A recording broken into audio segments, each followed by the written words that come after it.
Hi friends, డాగ్స్ని లేదా మీ పెట్స్ని యూట్యూబ్లో అమ్మాలంటే మా ఛానల్ వాట్సాప్ నెంబర్కి వీడియో పంపించండి. అలాగే మన ఛానల్ని ఇంకా సబ్స్క్రైబ్ చేయకపోతే వెంటనే సబ్స్క్రైబ్ చేసి పక్కనే ఉన్న బెల్ ఐకాన్ని యాక్టివేట్ చేయండి. Friends, let's start the video. Hi friends, welcome to our channel.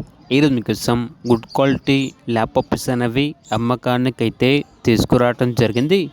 Only female puppies ఆల్బన్ అవి 4 ఫీమేల్ పప్పీస్ అనేవి అమ్మకానికైతే ఉన్నాయి. పప్పీస్ యొక్క ఏజ్ వచ్చేసి 50 డేస్. చాలా యాక్టివ్గా ఉంటాయి. ఎటువంటి హెల్త్ ప్రాబ్లమ్స్ అనేవి ఏమీ లేవు. డివార్మింగ్ మరియు ఫస్ట్ వ్యాక్సినేషన్ కంప్లీట్ అయింది. లొకేషన్ వచ్చేసి షాద్ నగర్, హైదరాబాద్. ట్రాన్స్పోర్టేషన్ ఓన్లీ తెలంగాణ వరకు మాత్రమే ట్రాన్స్పోర్ట్ చేస్తాము అని అయితే చెప్పడం అయితే జరిగింది. ఇక పప్పీస్ యొక్క ప్రైస్ వచ్చేసి 6.5K, అనగా 6,500. పప్పీస్ కావాలన్న వారు టైటిల్ నెంబర్ ఉంటుంది, కాల్ చేయండి. అలాగే ఛానల్ని సబ్స్క్రైబ్ చేయకపోతే సబ్స్క్రైబ్ చేయండి. Thank you, by by.